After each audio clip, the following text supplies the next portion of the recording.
Dearly beloved, how are you? Are you all glad and well? The Lord is speaking to you even today. What a great privilege it is. Just because He loves you, He speaks to you His words. Even today, the Lord speaks to you through Psalms. Chapter 49 and verse 15. A man of God says in this verse, see what it's written in the Bible, "But God will redeem my soul from the power of the grave, for He shall receive me." The power of grave that works against us, that is the power of Satan.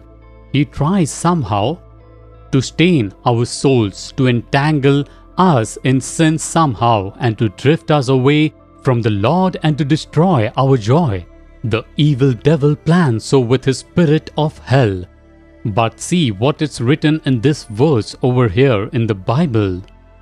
The Lord redeems us from that power of grave. He will keep us. He will keep our soul. Why are you afraid?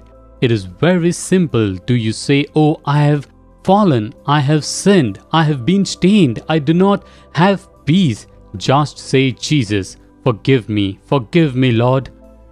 Look at the Lord. He will receive us. He will receive you.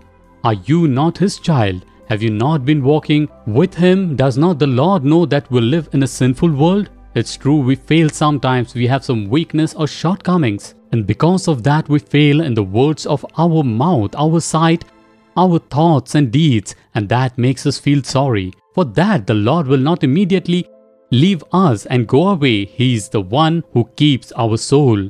He is the one who sanctifies us, receives us. He won't say, "Don't come to me. You were my child, but now you have failed, so do not come to me." No, He will never say that.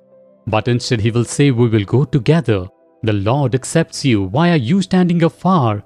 He is ready to accept you. He says, "Son, daughter, come, you have failed and gone far away. But it is okay. I'm ready to accept you. I will redeem you. The devil of the hell works to deceive you, but I am there to protect you.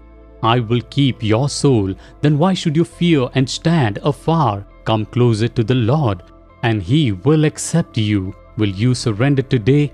Dear Father, how you love us. You are a God who seeks me and redeems me even if I go astray.